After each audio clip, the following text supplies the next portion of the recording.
Hello વિદ્યાર્થી મિત્રો, આજે આપણે જોઈશું ઉદાહરણ નંબર 2.9 અને જોઈએ ઉદાહરણ નંબર 2.9 શું કહેવા માંગે છે તે જોઈએ કે આકૃતિમાં દર્શાવ્યા મુજબ 10 માઇક્રોફેરાડેના 4 કેપેસિટરોનું એક નેટવર્ક 500 વોલ્ટના સપ્લાય સાથે જોડેલું છે.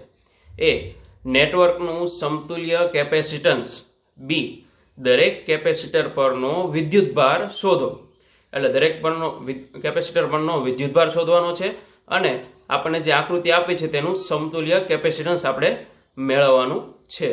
તો જોઈએ, પહેલા આકૃતિ ડ્રો કરી લઈએ.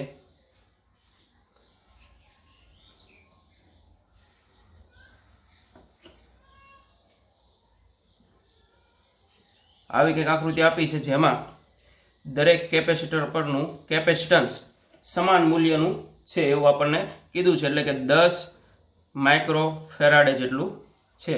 આપણે કેપેસિટરના નામ આપી દઈએ અને તેમની વચ્ચે જે સપ્લાય જોડવામાં આવ્યો છે તે 500 વોલ્ટનો છે. 500 વોલ્ટનો સપ્લાય જોડ્યો છે. આપણે કેપેસિટરના નામ આકૃતિ પ્રમાણે આપી દઈએ કે આ C1, આ C2, આ C3 અને અહીંયા C4. તો અહીંયા લખી શકીએ કે C1 બરાબર C2 બરાબર C3 બરાબર C4 બરાબર 10 માઇક્રોફેરાડે, એટલે કે 10 ગુણ્યા 10⁻6 ફેરાડે. આવું આપણને કેપેસિટર આપ્યું છે અને એની અંદર કીધું છે કે સમતુલ્ય કેપેસિટર મેળવવાનું. બિંદુ આપણને આપી દીધા છે અહીંયા એ, અહીંયા બી બિંદુ, બી, સી અને ડી આવા બિંદુ આપી દીધા છે. તો આકૃતિ ઉપરથી આપણે જોઈ શકીએ કે એ અને ડી બિંદુ વચ્ચે જેટલા કેપેસિટર આવે છે, એટલે કે C1, C2 અને C3, એ એકબીજા સાથે કનેક્ટ છે, એટલે કે આપણે કહી શકીએ શ્રેણીમાં છે. જ્યારે C4U એ આ ત્રણેય કેપેસિટર સાથે સમાંતરની અંદર દેખાય છે. તો આપણે આકૃતિને વ્યવસ્થિત ડ્રો કરીએ કે કેવી બનશે.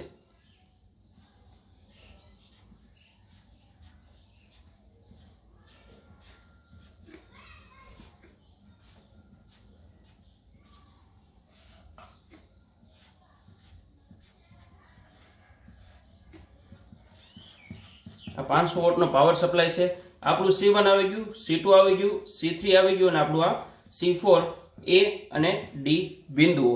તો આ ત્રણેય કેપેસિટર C1, C2, C3 તેઓ એકબીજા સાથે શ્રેણીમાં છે અને તેની સાથે આ સમાંતરમાં છે. તો સૌ પ્રથમ આપણે આ ત્રણેય શ્રેણીનું છે તેનું સમતુલ્ય કેપેસિટન્સ આપણે મેળવવું જોઈએ. તે મેળવીએ.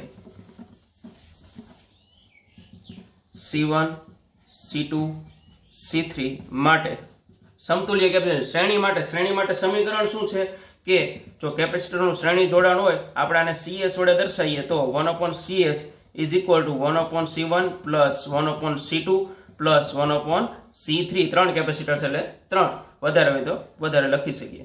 તો ત્રણેય કેપેસિટરના મૂલ્ય કેવા છે? સમાન છે. તો છેદ સમાન, તો આપણે શું કહીએ કે અંશનો સરવાળો. તો ડાયરેક્ટ કહી શકીએ કે C1, C2, C3 કેવા છે? સમાન છે. તો આપણે કહી શકીએ અંશનો સરવાળો 1 + 1 + 1 એટલે 3/10 માઇક્રોફેરાડે આપણે ગુણ્યા 10⁻6 વડે દર્શાવીએ. આપણે મળશે 1/CS. તો આપણે કહી શકીએ કે CS ઇઝ ઇક્વલ ટુ 10 ગુણ્યા 10⁻6/3. 10⁻6 ની જગ્યાએ આપણે લખી નાખીએ માઇક્રોફેરાડે. તો આપણને આ ત્રણેયનો સમતુલ્ય કેપેસિટન્સ મળી ગયો. તો સમતુલ્ય કેપેસિટન્સ શું મળ્યો આપણને? CS. તો આપણે અહીંયા દર્શાવીએ કે આપણો સમતુલ્ય કેપેસિટન્સ CS અહીંયા થઈ ગયો. તો હવે જોઈએ તો CS અને C4 આ બંને કેવા છે? એકબીજા સાથે સમાંતરમાં. તો તેની માટે આપણે સમાંતરનું સૂત્ર, સમાંતર કેપેસિટન્સનું સમીકરણ આપણે લગાડીશું કે CS અને C4 માટે સમાંતર માટે શું થાય? સમાંતરની અંદર કેપેસિટરનું જોડાણ હોય તો કેપેસિટરનો સરવાળો થશે. તો આપણે કહી શકીએ કે આના પરિણામી કેપેસિટરને આપણે કહીએ કે CP વડે દર્શાવીએ. તો CP બરાબર CS પ્લસ C4. CS કેટલા છે? 10⁻3 માઇક્રોફેરાડે અને C4 10 માઇક્રોફેરાડે. તો આપણે આને આમ લખી શકીએ. આનું સાદુરૂપ આપીએ તો આપણને જે કેપેસિટર મળશે એ 40/3 માઇક્રોફેરાડે, જે આપણું સમતુલ્ય કેપેસિટન્સ CP અથવા C વડે દર્શાવીએ કે આપણું સમતુલ્ય કેપેસિટન્સ આ જે આકૃતિ હતી સૌપ્રથમ તે આકૃતિ પ્રમાણે સમતુલ્ય કેપેસિટન્સ આપણને આવું મળે. 3 વડે ભાગી નાખીએ તો 13.33 માઇક્રો ફેરાડે. તો આપણને સમતુલ્ય કેપેસિટન્સ મળી ગયું. હવે આપણને બી ની અંદર શું કીધું છે, દરેક કેપેસિટર પરનો વિદ્યુતભાર. તો આપણને ખ્યાલ છે જ્યારે કેપેસિટરને શ્રેણીમાં જોડેલા હોય ત્યારે દરેક કેપેસિટર પરનો વિદ્યુતભાર જો તે સમાન હોય છે. તો આપણે આનો વિદ્યુતભાર મેળવશું તો દરેક કેપેસિટરનો વિદ્યુતભાર એના જેટલો જ થશે. એવી રીતના C4 નો મેળવીએ તો C4 નો તો પહેલા આપણે મેળવીએ કે C4 માટે વિદ્યુતભાર કે C4 કેપેસિટર છે તેની ઉપર વિદ્યુતભાર કેટલો હશે. તો આપણે કહી શકીએ કે Q બરાબર C4V. કે આની અંદર વિદ્યુત સ્થિતિમાનના તફાવતની વાત કરીએ તો વિદ્યુત સ્થિતિમાનનો તફાવત આની માટે સમાન હશે અને આની માટે સમાન હશે. કેમ કે આ બંને કેવા છે, સમાંતરની અંદર છે. સમાંતરની અંદર વિદ્યુત સ્થિતિમાનનો તફાવત હંમેશા સમાન હોય છે, જ્યારે શ્રેણીની અંદર વિદ્યુત સ્થિતિમાનનો તફાવત દરેક કેપેસિટર માટે જુદો જુદો હોય છે.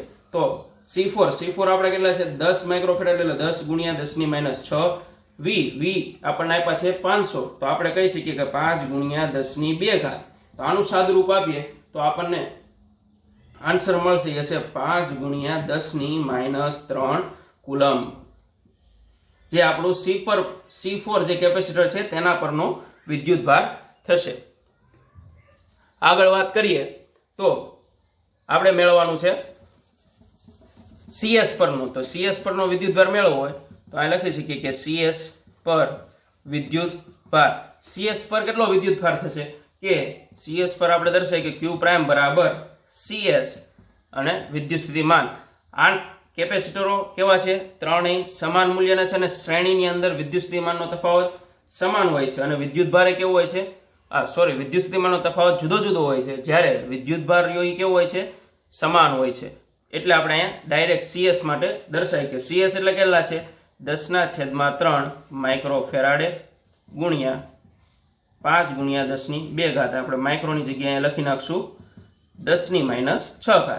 આનું સાદુરૂપ આપીએ તો આપણને કંઈક મળશે, તે હશે 1.66 આવશે ગુણ્યા 10⁻3. એટલે આપણે સરેરાશ દર્શાવી શકીએ 1.7 ગુણ્યા 10⁻3 કુલમ. કે આપણો વિદ્યુતભાર CS પરનો 1.7 ગુણ્યા 10⁻3 કુલમ છે.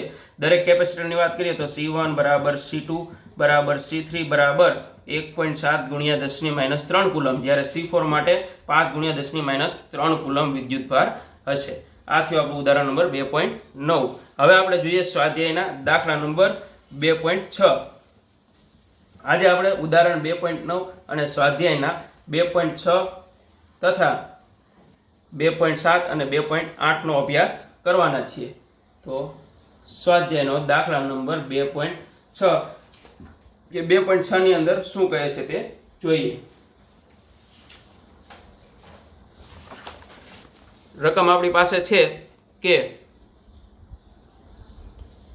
દરેક 9 પાઇકોફેરાડે કેપેસિટન્સ ધરાવતા 3 કેપેસિટરોને શ્રેણીમાં જોડેલ છે.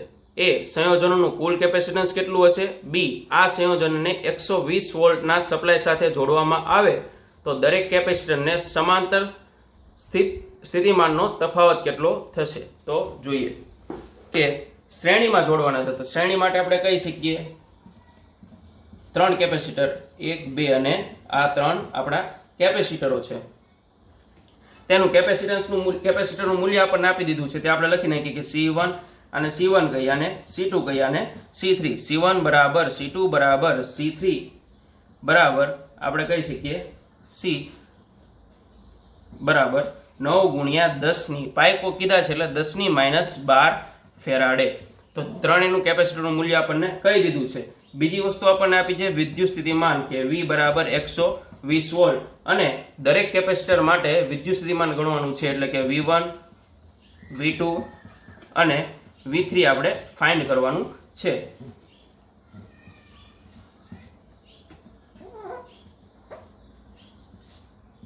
આવી કંઈક આપણી આકૃતિ બનશે. તો આની માટે આપણે સમતુલ્ય કેપેસિટન્સ મેળવી લઈએ. શ્રેણી જોડાણ માટે આપણે સમીકરણ વાપરીએ છીએ કે 1/CS = 1/C1 + 1/C2 + 1/C3. ત્રણેય માટે કેપેસિટર કેવું છે, સમાન મૂલ્યનું છે.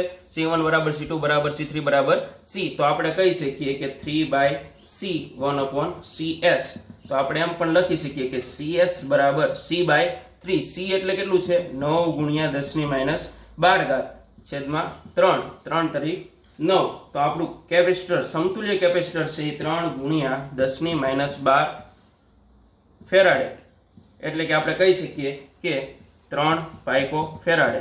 તો અહીંયા આપણે વિદ્યાર્થી મિત્રો જોઈ શકીએ છીએ કે આપણે કેપેસિટરનું મૂલ્ય નાનામાં નાનું, અહીંયા તો આપણે એક્ઝામ્પલની અંદર સમાન કેપેસિટર છે, પરંતુ નાનામાં નાનું કેપેસિટર હોય એની કરતાં પણ શ્રેણીની અંદર કેવું આવશે, નાનું મૂલ્ય આવશે સમતુલ્ય કેપેસિટન્સનું. તો આપણે સમતુલ્ય કેપેસિટન્સને લખી દઈએ કે આપણને જે સમતુલ્ય કેપેસિટન્સ મળે છે તે CS બરાબર 3 પાઇકો ફેરાડે છે. હવે વાત કરીએ વિદ્યુત સ્થિતિમાનની. તો વિદ્યુત સ્થિતિમાન જ્યારે શ્રેણીમાં કેપેસિટરો જોડેલા હોય ત્યારે તેના પર વિદ્યુત ભાર એ સમાન હોય છે, પરંતુ દરેક કેપેસિટર માટે વિદ્યુત સ્થિતિમાન જુદું જુદું હોય છે. પરંતુ અહીંયા આપણે શું છે, કેપેસિટરો જોઈએ તો કેપેસિટરો કેવા છે, સમાન મૂલ્યના છે. તો કેપેસિટર સમાન મૂલ્યના હોય તો દરેક કેપેસિટર માટે વિદ્યુત સ્થિતિમાન પણ કેવો થશે, સમાન થશે. એટલે આપણે કહી શકીએ કે V1 બરાબર V2 બરાબર V3 હશે. તો એમ કહી શકીએ કે જો કુલ વિદ્યુત સ્થિતિમાન V બરાબર કેવું થવું જોઈએ કે V1 plus V2 plus V3. તો આપણે કહી શકીએ V એટલે કેટલા પછી 120 વોલ્ટ, પરંતુ V1 બરાબર V2 બરાબર V3 છે એટલે આપણે V2 ની જગ્યાએ પણ V1 લઈ શકીએ અને V3 ની જગ્યાએ પણ V1 લઈ શકીએ. તો V1 તો આપણે V1 મેળવીએ એટલે આપણને એક કેપેસિટર મળશે 120/3 બરાબર 40 વોલ્ટ. તો આપણને V1 પ્રાપ્ત થઈ ગયું. તો આપણે કહી શકીએ કે V1 બરાબર V2 બરાબર V3 બરાબર 40 વોલ્ટ, કે દરેક કેપેસિટર પરનો વિદ્યુત સ્થિતિમાનનો તફાવત 40 વોલ્ટ જેટલો હશે. જો અહીંયા કેપેસિટર અલગ અલગ મૂલ્યના હોત તો દરેક માટે વિદ્યુત સ્થિતિમાન જુદું જુદું પ્રાપ્ત થાત. હવે જોઈએ સ્વાધ્યાયનો દાખલા નંબર 2.7.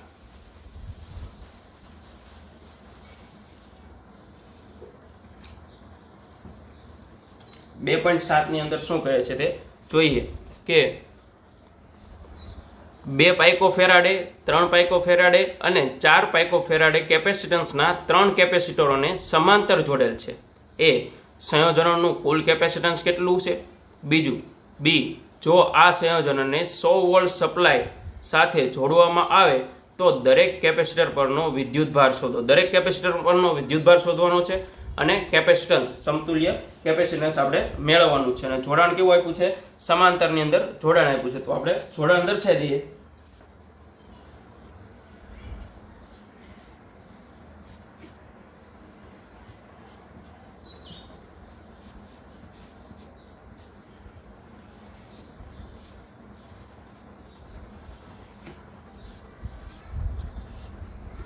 અહીંયા આપણો સપ્લાય જોડેલો છે. આ 3 કેપેસિટર છે. આપણે એનું નામ આપી દઈએ C1, C2 અને C3. અહીંયા આપણો વોલ્ટેજ વેલ્યુ આપણને આપી છે તે લખી નાખીએ કે C1 બરાબર આપણી પાસે છે 2 પાઇકો ફેરાડે એટલે 2 ગુણ્યા 10⁻12 ફેરાડે. C2 બરાબર આપણને આપ્યા છે 3 પાઇકો ફેરાડે એટલે 3 ગુણ્યા 10⁻12 ફેરાડે. C3 બરાબર આપણને આપ્યા છે 4 પાઇકો ફેરાડે 4 ગુણ્યા 10⁻12 ફેરાડે. વિદ્યુત સ્થિતિમાન આપણને V ની વેલ્યુ આપી દીધી છે કે 100 વોલ્ટ, અને આપણે મેળવવાનું છે દરેક કેપેસિટર પરનો વિદ્યુત ભાર, એટલે કે આપણે કહી શકીએ Q1, Q2 અને Q3 આપણે મેળવવાના છે. તો સૌપ્રથમ આપણે મેળવીએ એ સમતુલ્ય કેપેસિટન્સ. તો સમાંતર માટે સમાંતર જોડાણ માટે, તો સમાંતર જોડાણ માટે આપણે સમીકરણ વાપરીએ છીએ કે Cp બરાબર C1 plus C2 plus C3. તો ત્રણેયનો સરવાળો કરીએ તો આપણને સમતુલ્ય કેપેસિટન્સ કેટલું મળશે. ત્રણેયની અંદર જોઈએ તો ઘાત કેવી છે 10⁻12 10⁻12 10⁻12 સમાન છે, તો કોમન નીકળી જશે. અને આ ત્રણેયનો સરવાળો કે 2 + 3 + 4 ગુણ્યા 10⁻12 3 ને 4 7 ને 9 9 ગુણ્યા 10⁻12 ફેરાડે. સમતુલ્ય કેપેસિટન્સ આપણને મળશે 9 પાઇકો ફેરાડે, એમ પણ આપણે લખી શકીએ. હવે વિદ્યુત ભારની વાત કરીએ તો વિદ્યુત ભાર આપણે મેળવીએ. પહેલા C1 માટે આપણે વિદ્યુત ભાર મેળવવો હોય તો આપણે કહીએ કે Q1 બરાબર C1V. અહીંયા આપણે કહી શકીએ કે Q બરાબર CV સમીકરણ ઉપરથી આપણે આ લીધેલું છે. તો Q1 બરાબર C1V. C1 આપણું કેટલું છે કે C1 છે 2 ગુણ્યા 10⁻12 12 વી એટલે આપણો કેટલો છે કે 100 એટલે કે 10⁻2 આપણે કહી શકીએ। તો Q1 આપણને કેટલો ફાઇન પ્રાપ્ત થશે કે 2 × 10⁻10 કુલમ જેટલો આપણને Q1 મળશે। તો આપણે અહીંયા લખી નાખીએ Q1 2 × 10⁻10 કુલમ। પછી આપણે મેળવીએ Q2 અને Q3। હવે આપણે જોઈએ Q2 માટે આપણે શું કરીએ। Q2 બરાબર આપણે લખીએ કે C2V C2 કેપેસિટન્સ માટે C2 કેપેસિટર છે તેની માટે આપણે વિદ્યુતભાર મેળવો તો લખી શકીએ Q2 બરાબર C2V। ક્યારેક સમીકરણ ઉપરથી Q બરાબર CV ઉપરથી લખી શકીએ। C2 કેટલા છે 3 × 10⁻12 V આપણો વિદ્યુત સ્થિતિમાન 10⁻2 એટલે 100 વોલ્ટ છે। તેના ઉપરથી લખી શકીએ કે 3 × 10⁻10 કુલમ 3 × 10⁻10 કુલમ આપણો વિદ્યુતભાર થશે। એવી રીતના Q3 માટે લખતા તો Q3 માટે કેટલું થશે કે C3 કેપેસિટર માટે Q3 વિદ્યુતભાર Q3 એટલે C3V સાદુરૂપ આપીએ તો આપણે કહી શકીએ કે 4 × 10⁻10 કુલમ જેટલો વિદ્યુતભાર હશે કે દરેક કેપેસિટર પરનો વિદ્યુતભાર આપણે મેળવી લીધો। હવે જોઈએ દાખલા નંબર 2.8। આપણને ખ્યાલ છે કે ભાઈ સમાંતરની અંદર જોડાણ હોય ત્યારે વિદ્યુતભાર એ કેવા હોય છે અલગ અલગ હોય છે, જ્યારે વિદ્યુત સ્થિતિમાન કેવું હોય છે સમાન હોય છે। એટલે આપણે જેટલી ગણતરી કરી તો દરેકની અંદર આપણે વિદ્યુત સ્થિતિમાન એટલે સમાન લીધેલું હતું। હવે જોઈએ 2.8 એ સ્વાધ્યાયનો 2.8 નંબરનો દાખલો શું કહે છે કે